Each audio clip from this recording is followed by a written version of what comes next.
Hello नमस्कार प्यारे विद्यार्थियों।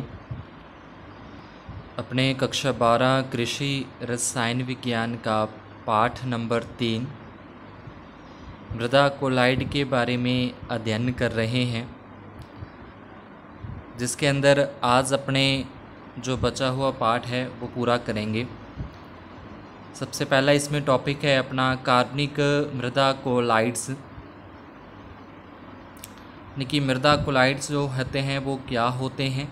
तो मृदा कार्बनिक कोलाइड ह्यूमन्स को ही बोला जाता है। जो अपने पीछे जीवाश्म पदार्थ वाला पाठ किया था, जीवाश्म पदार्थ के अंदर उसके बाद ह्यूमन्स का निर्माण हुआ था, तो वही ह्यूमन्स क्या होते हैं, कार्बनिक कोलाइड के नाम से होते हैं।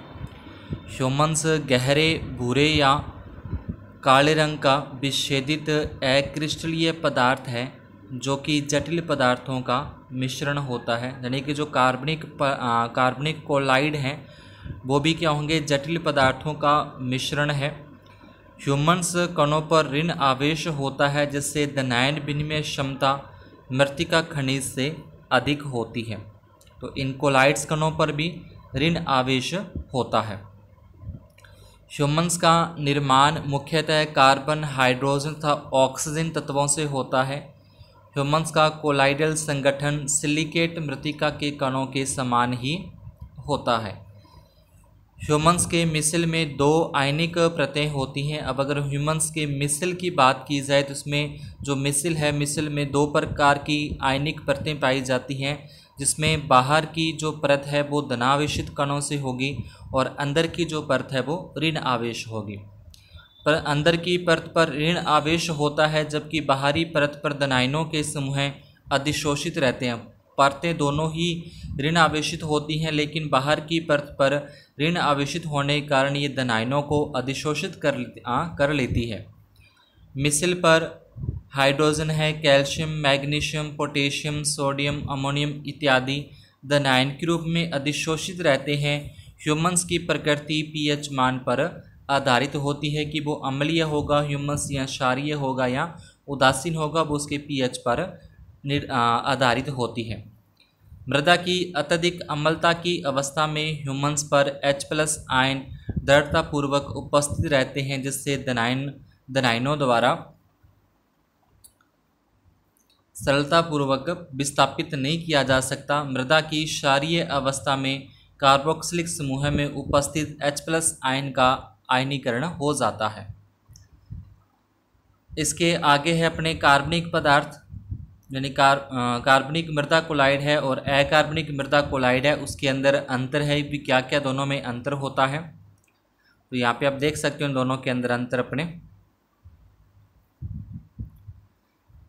पहला है इसके अंदर की सिलिकेट मृत्तिका एवं आयरन व एल्यूमिनियम के ऑक्साइड होते हैं। जो अकार्बनिक है उसमें मृत्तिका, आयरन और एल्यूमिनियम के ऑक्साइड होते हैं, जबकि कार्बनिक के अंदर क्या होता है, ह्यूमन्स होता है। इसकी संरचना सिलिका, एल्यूमिनियम, आयरन, ऑक्सीजन तत्वों से बनती है। इसका जो निर्माण है, जो कार्बनिक कोलाइड का निर्माण है, उसमें जैसे ह्यूमन्स के निर्माण के अंदर कार्बन, हाइड्रोजन और ऑक्सीजन होते हैं, तो कार्बनिक कोलाइड के अंदर भी कार्बन, हाइड्रोजन और ऑक्सीजन इसका निर्माण होता है। ये खनिज पदार्थ होते हैं और ये कार्बनिक पदार्थ होते हैं। यानी कि अकार्बनिक मृदा कोलाइड की बात करें उसमें खनिज पदार्थ होते हैं और कार्बनिक जो मृदा कोलाइड है उसमें कार्बनिक पदार्थ होते हैं। धनायन विनिमय क्षमता और जल धारण क्षमता क्या होती है, कम होती है अकार्बनिक में, और कार्बनिक है उसमें धनायन विनिमय क्षमता और जल धारण करने की क्षमता अधिक होती है। क्योंकि ह्यूमन्स की ये जो गुण है उसमें पाया जाता है कि ह्यूमन्स है वो धनायन विनिमय क्षमता उसकी अधिक होती है ह्यूमन्स की, और जल धारण करने की क्षमता भी अधिक होती है। इसमें जो ऋणायन स्रोत है वो OH होता है। जो अकार्बनिक पदार्थ की अगर बात करें उसमें अगर अपने को ऋणात्मक स्रोत पूछे तो OH होता है, और अगर कार्बनिक के अंदर पूछे तो कार्बनिक के अंदर COOH और OH नेगेटिव, इसमें क्या होते हैं, ये ऋणात्मक स्रोत होते हैं। धनायन जो विनिमय क्षमता है अकार्बनिक की 3 से 100 सेंटीमोल प्रति किलोग्राम होती है, और जो कार्बनिक मृदा कोलाइड है इसकी 150 से 300 सेंटीमोल प्रति किलोग्राम इसकी धनायन विनिमय क्षमता होती है। ह्यूमन्स या यूं कह लें कि कार्बनिक कोलाइड का मृदा में महत्व, इसमें मृदा के अंदर क्या महत्व है, तो जो अपने ह्यूमन्स जो पीछे पार्ट किया था जीवाश्म पदार्थ वाला, उसके अंदर ह्यूमन्स का जो महत्व था वो सेम ही महत्व इसके अंदर कार्बनिक कोलाइड का होता है। तो पहला इसके अंदर है कि मृदा की जो संरचना है उसमें सुधार करता है। जो कार्बनिक कोलाइड है वो मृदा की संरचना में सुधार करता है। कणों को आपस में बांधने से मृदा में सुधार होता है। धनायन विनिमय क्षमता को ये बढ़ाता है, वृद्धि करता है। ह्यूमन्स की धनायन विनिमय क्षमता 150 से 300 सेंटीमोल प्रति किलोग्राम होती है। ह्यूमन्स धनायनों का भंडारण है और उनका निक्षालन रोकता है। मृदा ताप भी इसके अंदर पड़ा था अपने ह्यूमन्स के अंदर। ह्यूमन्स के काले रंग के कारण सूर्य की गर्मी को अवशोषित होने से मृदा तापमान में बढ़ोतरी होती है। जल धारण करने की क्षमता है, तो ह्यूमन्स जल धारण क्षमता को बढ़ाता है, जिससे जल पौधों को उपलब्ध रहता है। सुसंगठितता और सहसंजन है, ह्यूमन से सुसंगठितता एवं सहसंजन गुणों की कमी होती है। उसके बाद उभय प्रतिरोधक क्षमता है। ह्यूमन्स के कारण मृदा प्रतिरोधक क्षमता में बढ़ोतरी होती है, जिससे मृदा में क्षारीय या अम्लीय पदार्थ डालने पर पीएच के मान में एकदम परिवर्तन नहीं होता। तो ये ह्यूमन उभय प्रतिरोधन क्षमता है। यानी कि उभय प्रतिरोधन क्षमता ऐसे है कि कोई ऐसा गुण इसके अंदर पाया जाता है कि जो मृदा अम्लीय है उस अम्लीय मृदा के अंदर अपने एक सीमा तक अगर उसको उदासीन करने के लिए अपने क्षार मिलाते हैं तो वो जल्दी से अपना पीएच मान है वो परिवर्तित नहीं करता। लेकिन उस सीमा से अगर ज़्यादा मात्रा के अंदर उसमें क्षारीय पदार्थ मिलाए जाएंगे उसको उदासीन करने के लिए, तब जाके उसके पीएच के मान में परिवर्तन होता है। यानी कि पीएच के मान में ये प्रतिरोध उत्पन्न करता है। इसके बाद है पोषक तत्व उपलब्धता। ह्यूमन्स पोषक तत्वों का भंडार गृह होने के कारण पौधों को आवश्यक पोषक तत्व उपलब्ध हो जाते हैं। मृतिका कणों पर आवेश की उत्पत्ति, किसमें आवेश की उत्पत्ति किस तरीके से होती है, कौन कौन से स्रोत हैं जो आवेश ऋण आवेश के स्रोत होते हैं। इसमें आ जाएगा सिलिके खुले क्रिस्टलीय किनारे हैं। सिलिका एवं एल्यूमिनियम परतों के किनारों पर असंतुष्ट संयोगिताएं होती हैं। तब बाहरी सतहों पर ऑक्सीजन एवं हाइड्रोक्सिल समूह होते हैं जो ऋण आवेशित स्थान के रूप में कार्य करते हैं। अगर स्रोत पूछे जाए ऋण आवेश के स्रोत हैं तो इसमें आ जाएगा ऑक्सीजन आ जाएगा और हाइड्रोक्सिल यानी कि OH नेगेटिव समूह भी ऋण आवेशित के रूप में कार्य करते हैं। ये समूह सिलिकॉन एवं एल्यूमिनियम अणुओं से चिपके रहते हैं। उच्च पीएच पर इन OH माइनस मूलकों का H+ द्वारा विघटन द्वारा अलग हो जाते हैं। यानी कि उच्च पीएच जब हो जाती है तो ये OH मूलकों का H+ आयन के द्वारा विघटन द्वारा अलग हो जाते हैं। ये आवेश पीएच मान पर निर्भर करते हैं। यहाँ पे अपने को सिलिका हाइड्रोक्सिलिक समूह दे रखी है। ये हाइड्रोक्सिलिक से जो बाहरी की परत है उस पर ये OH समूह नेगेटिव होता है, जिससे अभिक्रिया करके जल का निर्माण कर लेता है और इसके ऊपर से क्या जो ऋण आवेशित है वो कम हो जाता है। उसके बाद समाकृतिक प्रतिस्थापन है। मृदा कोलाइड में एक जैसे आकार के अंदर एक जैसे परंतु धनात्मक संयोजकता वाले एक आयन द्वारा दूसरे आयन को प्रतिस्थापित करना प्रतिस्थापन कहलाता है, या इसको आयनिक प्रतिस्थापन भी अपने कह सकते हैं। कि मृदा कोलाइड में एक जैसे आकार परंतु धनात्मक संयोजकता वाले एक आयन द्वारा दूसरे आयन को प्रतिस्थापित करना प्रतिस्थापन कहलाता है।